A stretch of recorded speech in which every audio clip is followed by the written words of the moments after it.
ये बहुत ही कम लोग जानते हैं कि भगवान विष्णु को हरीश्वर लिंग की आराधना करके ही सुदर्शन चक्र की प्राप्ति हुई थी। शिव पुराण में इसकी बहुत ही रोचक कथा का वर्णन हुआ है। बहुत समय पहले की बात है, जब दैत्यों की शक्ति इतनी बढ़ गई थी कि दैत्य देवताओं और मनुष्यों को पीड़ा पहुंचाने लगे। हर ओर ऋषि मुनि त्राहि त्राहि करने लगे और तब दैत्यों से परेशान होकर देवताओं ने अपना कष्ट भगवान विष्णु को कह सुनाया।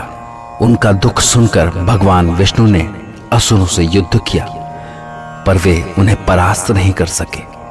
तब भगवान विष्णु ने कैलाश पर्वत पर जाकर भगवान शिव की आराधना की।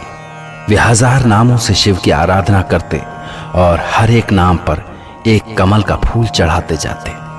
तब भगवान शिव के मन में विष्णु की भक्ति की परीक्षा लेने का विचार आया और उन्होंने इसके लिए 1000 कमलों में से एक कमल को कहीं छिपा दिया। भगवान शिव की माया के कारण इस घटना का भगवान विष्णु को पता ही नहीं चला। उन्होंने एक फूल कम जानकर उसकी खोज आरंभ की। उस एक फूल को पाने के लिए उन्होंने सारा आकाश पाताल एक कर दिया, किंतु फूल तो ऐसा गायब हुआ कि वो मिला ही नहीं। भगवान विष्णु को कमल नयन भी कहते हैं, इसीलिए जब विष्णु को कमल नहीं मिला तो उन्होंने अपनी एक आंख को कमल का फूल मानते हुए निकालकर महादेव को चढ़ा दिया।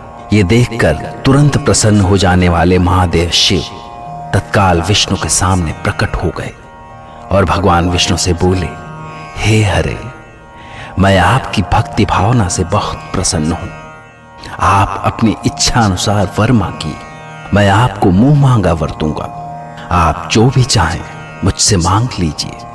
तब भगवान विष्णु बोले, हे महादेव, आप तो अंतर्यामी हैं और सब कुछ जानते हैं, आपसे क्या छिपा है। दैत्यों ने तीनों लोकों में त्राहि त्राहि मचा दी है।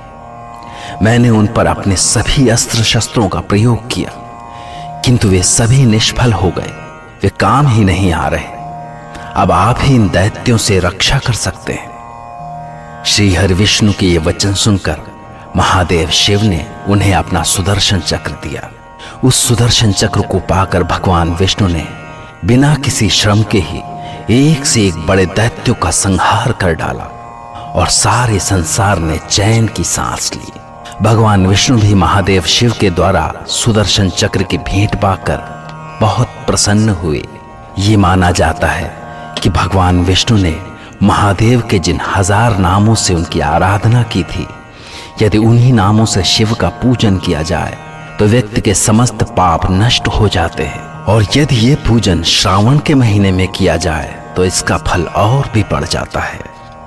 इसीलिए कहते हैं, महादेव शिव की महिमा का कोई अंत नहीं है।